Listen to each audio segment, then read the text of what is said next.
فاتحہ بسم اللہ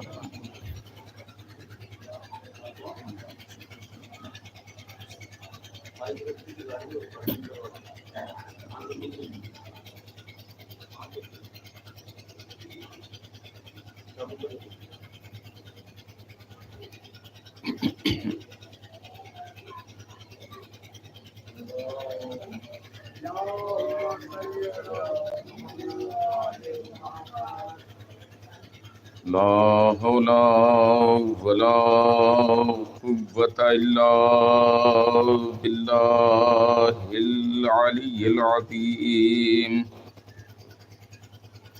أعوذ بالله من الشيطان اللعين الرجيم بسم الله الرحمن الرحيم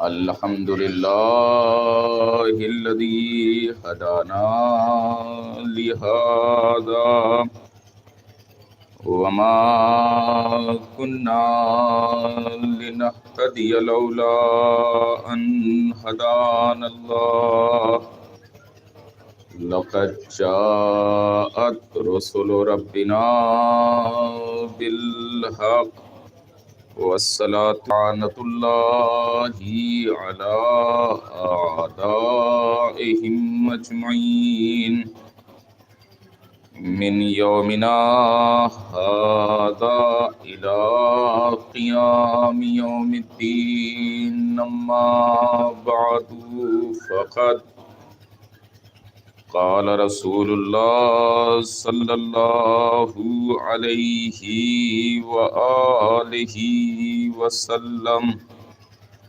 علي خير البشر من شك فيه كفر من شك فيه كفر صلوات پڑھ دیں محمد کو پڑھ دیں محمد کو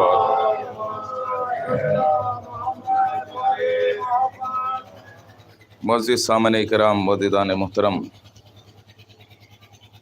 مسلسل ہم اور آپ مصروف عبادت ہیں۔ یہ تو تیسرا دن ہے عبادت کرتے ہوئے، لیکن ایام عزا کی آج پہلی تاریخ ہے۔ حضور ختمی مرتبت پیغمبر اسلام حضرت محمد مصطفیٰ صلی اللہ علیہ وآلہ وسلم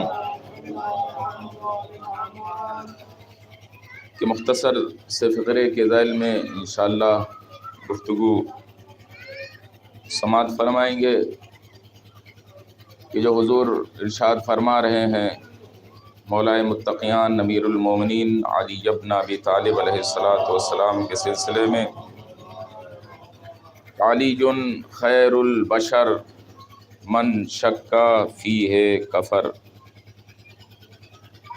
کہ علی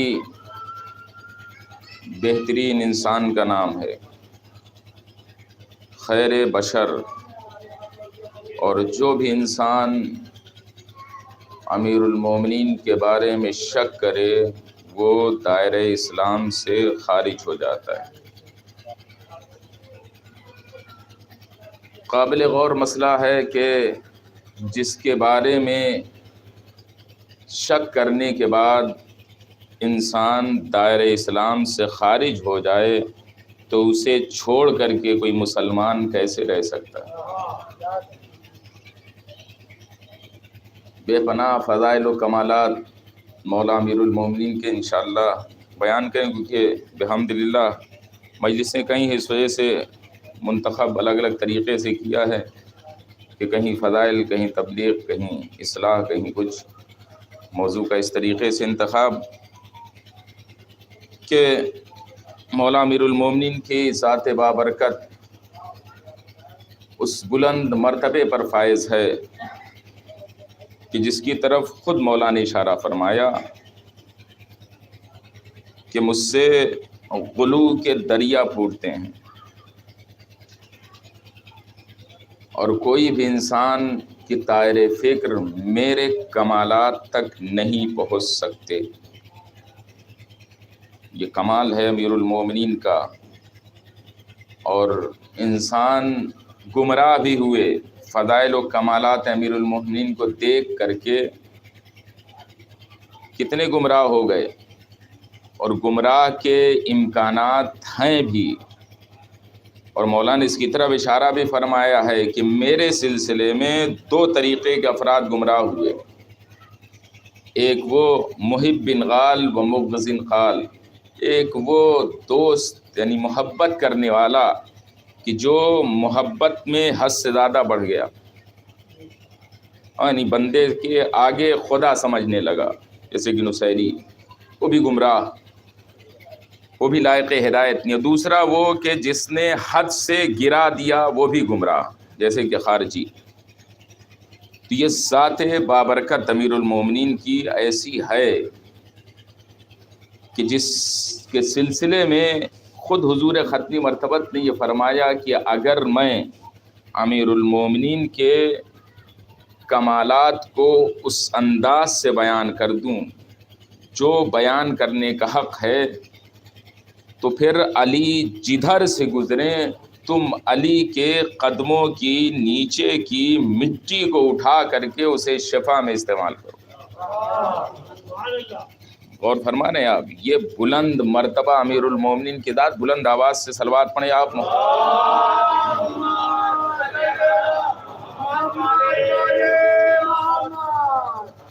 کہ اگر پیغمبر نے فرمایا کہ اگر میں اپنے اعتبار سے، اپنی مرضی کے اعتبار سے، اپنی چاہت کے اعتبار سے بیان کروں تو عالم یہ ہوگا کائنات کا کہ جدھر سے گزریں گے قدموں کے نیچے کی خاک اٹھا کر کے اسے شفا میں استعمال کرے گی دنیا۔ میں کہوں گا یا رسول اللہ، آپ نے اپنی منشا اور مرضی کے اعتبار سے فضائل و کمالات امیر المومنین بیان نہیں کیے، تب تو نصیریوں نے خدا سمجھ لیا، اور اگر آپ بیان کرتے واقعی تو پھر دنیا کا کیا عالم ہوتا کہ کس کمالات کی منزل پر ہیں امیر المومنین، کس فضائل کی منزل پر ہیں امیر المومنین۔ بس یہ سمجھ لیجئے کہ کمالات جس کے در سے لپٹنے کے بعد کمال کہلایا، اس ذات کا نام ہے امیر المومنین۔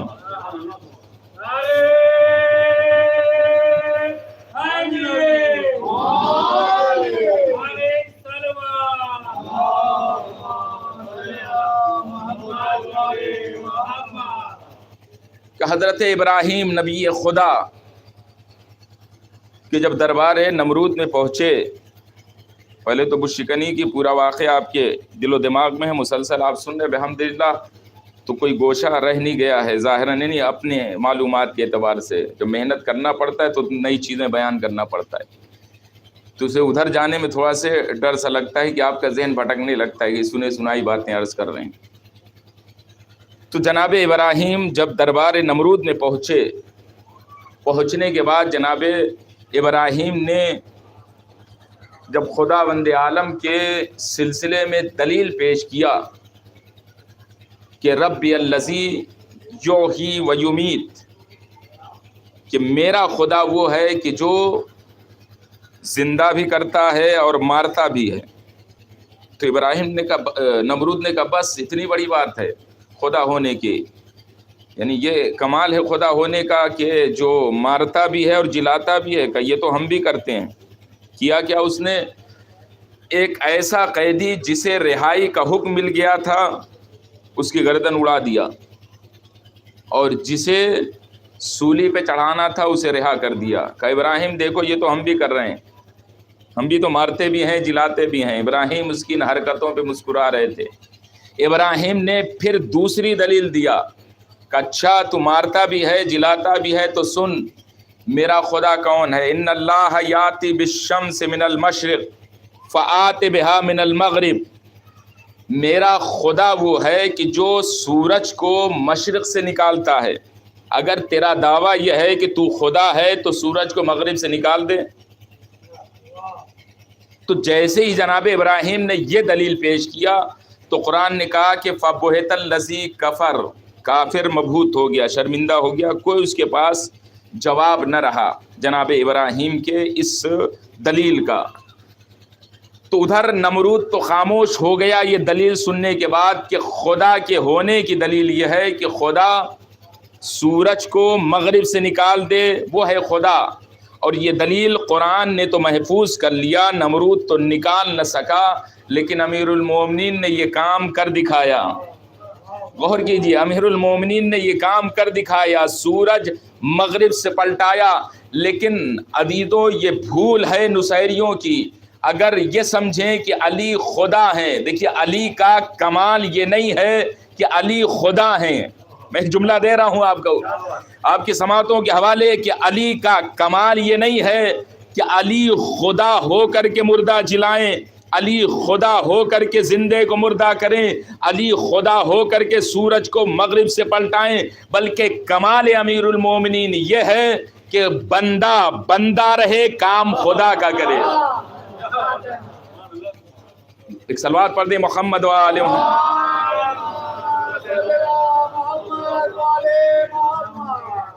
تو کمال یہ نہیں ہے کہ علی خدا ہیں، فضیلت یہ نہیں ہے کہ علی خدا ہیں، فضیلت تو جب ہے کہ رہیں بندگی کے سائے میں اور پھر کام خدا والا کریں، یعنی رہیں اللہ کے بندے، کام خدا کا کریں، ہاتھ علی کا ہو ید اللہ کہلائے، زبان علی کی ہو لسان اللہ کہلائے، آنکھ علی کی ہو عین اللہ کہلائے، سر علی کے ہوں لیکن راس اللہ کہلائے، دل علی کے ہوں لیکن قلب اللہ کہلائے۔ یہ ہے کمال امیر المومنین۔ ایک صلوات پڑھ دیں محمد والے۔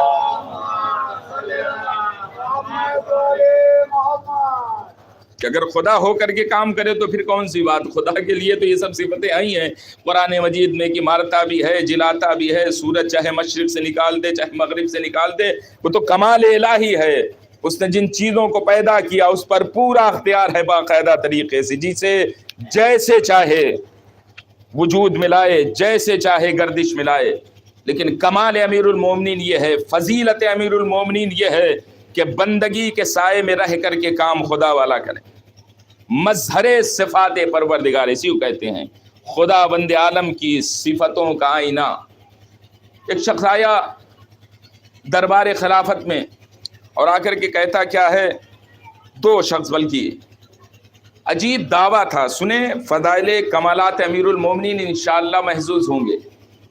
آ کر کے کہتا کیا ہے کہ اس دوسرے شخص کی طرف اشارہ کیا کہ یہ میرا غلام ہے اور یہ دعویٰ کرتا ہے کہ میں مالک ہوں۔ اس نے کہا اچھا، تو دوسرے سے پوچھا کہ تیرا کیا معاملہ ہے؟ دوسرے نے کہا کہ یہ میرا غلام ہے، نوکر ہے، اور یہ دعویٰ کر رہا ہے کہ میں مالک ہوں۔ تو درباری نے پوچھا فوراً سوال کہ یہ بتاؤ گواہ کوئی ہے؟ کہا اگر گواہ ہوتا تو یہاں آتا کیوں؟ نہیں محسوس کی آپ نے کہ اگر گواہ ہوتا تو یہاں آنے کی ضرورت کیا تھی؟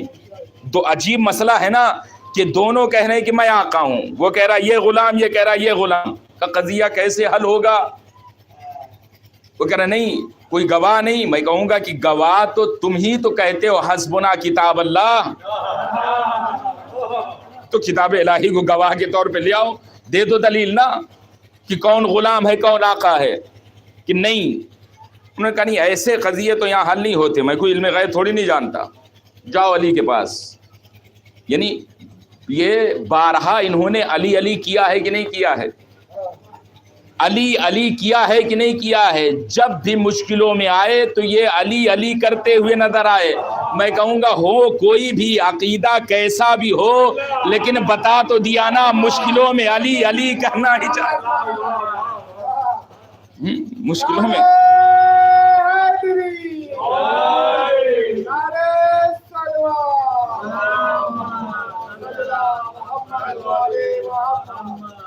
کہ یہاں یہ قضیہ حل نہیں ہوگا، یہ معاملہ حل نہیں ہوگا، اگر تم اس کا حل چاہتے ہو تو جاؤ در علی پہ۔ اور جب یہ پہنچے دربار امیر المومنین میں، بارگاہ امیر المومنین میں، تو مولانا پوچھا کیا قضیہ؟ اس نے دہرایا کہ یہ میرا غلام ہے، میں آقا ہوں۔ اس سے پوچھا، اس نے وہی بات کہی کہ یہ غلام ہے، میں آقا ہوں۔ مولا نے کہا ٹھیک ہے فیصلہ دوں گا، لیکن پہلے وہ بھی شخص آئے کہ جس نے تمہیں بھیجا ہے۔ غور فرمائے، میں تو متوجہ ہوں، ابھی مصائب میں نہیں آیا، ہمیں صلوات پڑھیں محمد و آل محمد پر۔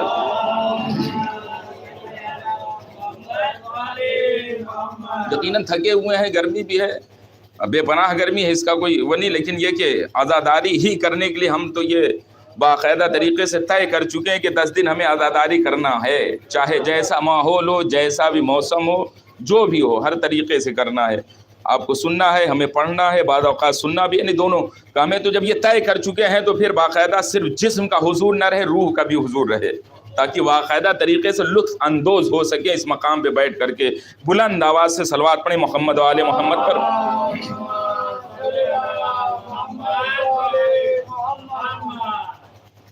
کہ اسے بھی بلاؤ جس نے بھیجا ہے۔ آ گئے، حاضر ہو گئے خدمت امیر المومنین میں۔ دیکھیں فیصلہ کیسے کیا مولا امیر، کتنا سخت مسئلہ ہے نا ظاہراً، کہ دونوں دعویٰ کریں میں مالک ہوں، وہ بھی کہہ رہا ہے یہ غلام، وہ کہہ رہا ہے یہ غلام۔ مولا امیر المومنین نے قمبر کو بلایا، قمبر دیوار کی، مسجد کی دیوار میں 2 سوراخ کر دو۔ جناب قمبر نے، ظاہر ہے کہ کچی مسجد، کچی دیواریں، سوراخ کر دیا، کتنا وقت لگے گا؟ سوراخ ہو گیا۔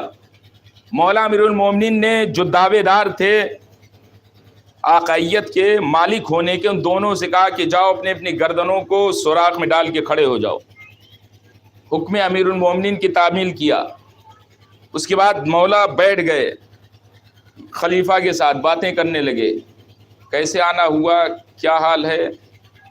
ایک مرتبہ خلافت، یعنی اتنا دیر گزر گیا کہ مولا کے قریب بیٹھی ہوئی خلافت بھی گھبرانے لگی، کہیں ایسا تو نہیں ہے کہ علی بھول گئے ہوں، علی کو کچھ مسئلہ حل کرنا تھا کہ 2 شخص کھڑے ہوئے، گردنیں ڈالے ہوئے کھڑے ہوئے ہیں سوراخ میں، اور علی کر کیا رہے ہیں، علی باتیں کر رہے ہیں، علی گفتگو کر رہے ہیں۔ ایک مرتبہ کہنے کہ یا علی وہ فیصلہ، اچھا آپ بتائیں کیسے ہیں، کیا حال ہے، بار بار کہہ رہے ہیں، مولا ٹالتے جا رہے ہیں، یہاں تک کہ جب کافی وقت گزر گیا تو ایک مرتبہ مولا نے قمبر کو حکم دیا، قمبر غلام کی گردن کو مار دو۔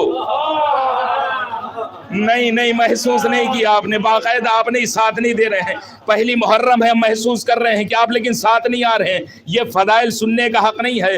بلند آواز سے محمد آل محمد پر درود پڑھیں پہلے، پھر دوسرا گزارش کریں۔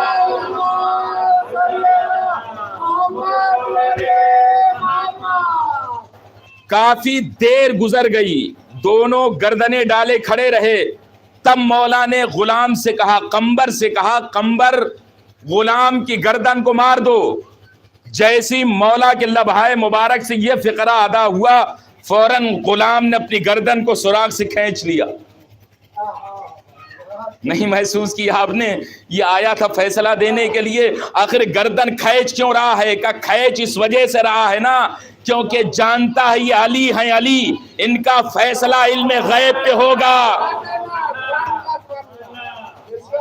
ایک صلوات پڑھ دیں محمد و آل محمد پر۔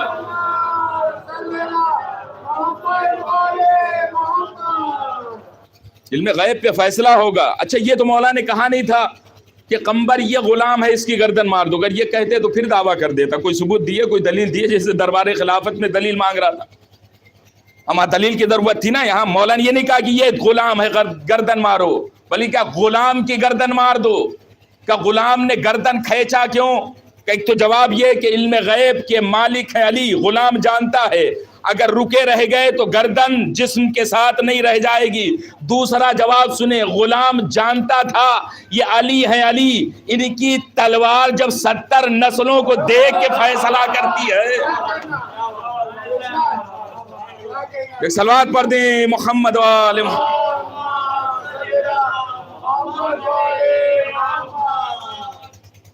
کہ غلام کی گردن مانو، جو غلام تھا گردن کھینچ لی اس نے، جو آقا تھا وہ گردن ڈالے کھڑا رہا۔ یہاں بھی ایک جملہ بہترین خوبصورت جملہ بارہا آپ سنتے رہتے ہیں، سو ہمیں اشارہ کرنا ہو سکتا ہے لفظوں کی تکرار سے بھی آپ حقیقت تک پہنچ جائیں۔ جو غلام تھا تلوار دیکھ کے گردن کھینچ لی، جو آقا تھا وہ کھڑا رہا۔ نہیں محسوس کیا؟ جو غلام تھا تلوار دیکھ کے گردن کھینچ لی، جو آقا تھا ڈرا نہیں بلکہ ڈٹا رہا، کھڑا رہا. یعنی اگر آقا اور غلام طے کرنا ہے نا تو دیکھو تلوار دیکھ کے کون بھاگا اور کون میدان میں ڈٹا رہا.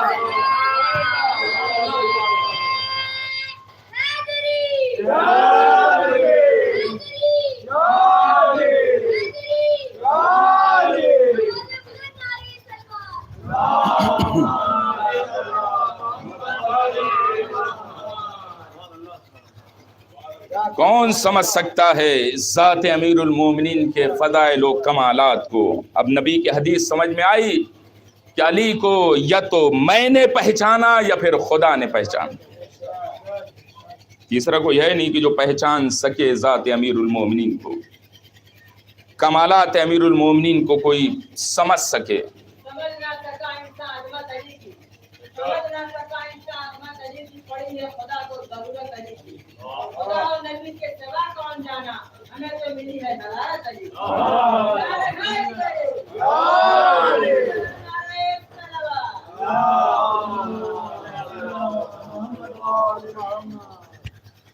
علی ہیں علی، جن کا کمال، جن کی منزلت، جن کی فضیلت کائنات میں جس کا کوئی جواب نہیں مل سکتا. دنیا لاکھ کوشش کرتی رہی لیکن جواب امیر المومنین نہ لا سکی، اور اسی کے لال کا نام ہے حسین ابن علی. علی نے تمام تر سختیوں کو برداشت کیا لیکن کبھی خلافت کے سامنے علی نے سر نہیں جھکایا، علی نے حکومت کے سامنے سر نہیں جھکایا. تو اسی سے محسوس کر لینا چاہیے تھا بعد میں آنے والوں کو کہ جب علی سر نہیں جھکا سکتے، علی مصیبتوں کو برداشت کر سکتے ہیں، تو جس کے لہو میں علی کا خون ہو وہ کیسے یزید جیسے ظالم اور جابر بادشاہ کے سامنے سر جھکا سکتا؟ ممکن نہیں ہے. اسی لیے حسین ابن علی نے کہا تھا مثلی لا یبایع مثلا، مجھ جیسا یزید کے سامنے نہیں جھک سکتا، نہ پہلے جھکا ہے نہ آئندہ جھک سکتا ہے. یعنی حسین قیامت تک کے لیے گارنٹی لے رہے تھے، بتا رہے تھے کہ دیکھو کبھی بھی حسینی کسی یزیدی کے سامنے سر نہیں جھکا سکتا، ہمیشہ حسینی کا سر بلند ہوگا. ارباب ادا، آج پہلی محرم ہے. یقیناً جس انداز سے آپ زحمتیں مشقتیں کر کے عزا کا اہتمام کر رہے ہیں، اس کا اجر سوائے بی بی زہرا کے کوئی نہیں ادا کر سکتا. اتنی زحمتیں، اتنی مشقتیں، اس شدت کی گرمی میں باقاعدہ طریقے سے آپ مصروف عزا ہیں. بی بی یہ تیرے لال پہ رونے کے لیے اس انداز سے منہمک ہیں. اے بی بی سیدہ، ان کی جھولیوں کو پر کر دینا. بی بی ان کی تمام آرزوؤں کو، اور سب سے بڑی آرزو تو یہ ہے کہ جتنے بھی حاضر ہیں، جن کے دل میں بھی تمنا ہے چاہے وہ غائب ہیں، بی بی ایک مرتبہ صحیح لیکن روضہ حسین کی زیارت نصیب.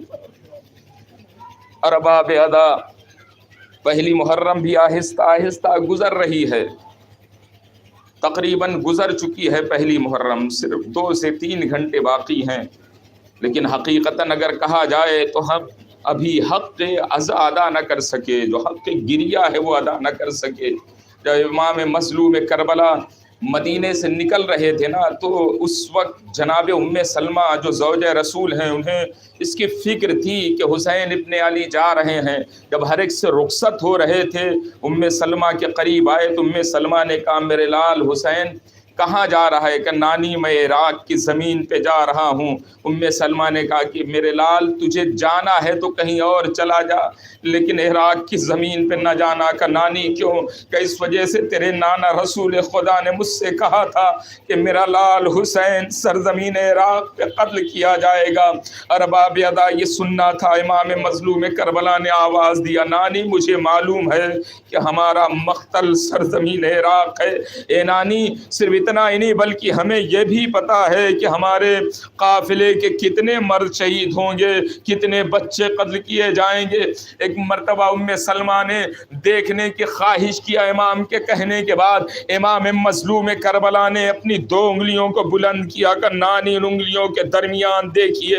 ام سلمہ نے انگلیوں کے درمیان دیکھا، تمام زمینیں پست ہوئیں، ارض کربلا بلند ہوئی. ام سلمہ نے جیسی دیکھا ایک مرتبہ چیخ ماری اور چیخ مار کر کے بے ہوش ہو گئی۔ حسین نے جب غش افاقہ ہوا پوچھا نانی کیا دیکھا؟ ام سلمہ نے آواز دیا میرے لال میں نے چٹیل میدان دیکھا اور وہاں کم سن بچوں کو دیکھا جن کے ہاتھوں میں سوکھی ہوئی مشت تھی اور جو صدائے الاتش الاتش ہائے پیاس۔ جزاک اللہ جزاک اللہ، خدا آپ کی آوازوں پر رحمت نازل فرمائے۔ ایک مرتبہ امام نے آواز دیا نانی ام سلمہ پھر دوبارہ دیکھیے۔ اب جو دوبارہ ام سلمہ نے دیکھا پھر ایک چیخ ماری اور چیخ مار کر کے غش کھا گئی۔ جب غش سے افاقہ ہوا حسین نے پوچھا نانی کیا دیکھا؟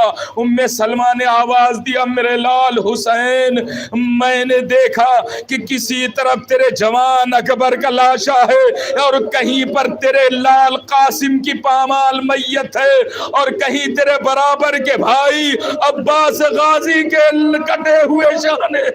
جزاک اللہ جزاک اللہ، خدا آپ کی آوازوں پر رحمت نازل فرمائے۔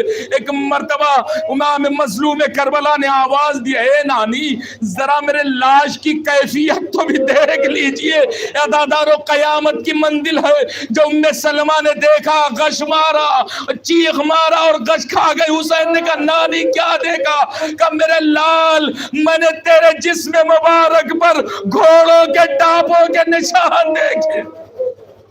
جزاک اللہ جزاک اللہ، خدا آپ کی آوازوں پر رحمت نازل فرمائے۔ بس عزیز و آخری جملہ ختم دعا، روانگی کے مسائل مسلسل سنتے آئے ہیں نا۔ جب حسین نکلنے لگے نانی کو بھی الوداع کہہ دیا، زہرا کا جایا نکل رہا ہے، بیویاں سوار ہو رہی ہیں، مسلسل سن رہے ہیں۔ ایک ایک بیوی آتی تھی وارث سوار کرتا تھا، لیکن جب علی کی بیٹی زینب آئی ہے نازادار و محمل کے قریب، زینب ایک مرتبہ کبھی داہنے دیکھتی ہے کبھی بائیں دیکھتی ہے۔ کیا دیکھا؟ عباس غازی قریب آئے، زینب نے آواز دیا بھیا پہلے وعدہ کرو تو زینب سوار ہوگی۔ ارباب ادب یہ جملہ سننا تھا کہ ایک مرتبہ زینب نے پھر دوسرا جملہ کہا، قریب تھا کہ حسین غازی کے قریب آ چکے تھے، آواز دیا بھیا وعدہ کرو کہ جیسے زینب کو لے جا رہے ہو ویسے واپس لاؤ گے۔ یہ جملہ سننا تھا، غازی کچھ جواب دیتا، پیچھے سے حسین نے پشت پہ ہاتھ رکھا، اے بھیا وعدہ نہ کرنا، عباس زینب جا تو رہی ہے لیکن جب واپس آئے گی تو لٹ کے آئے گی، نہ قاسم ہوں گے نہ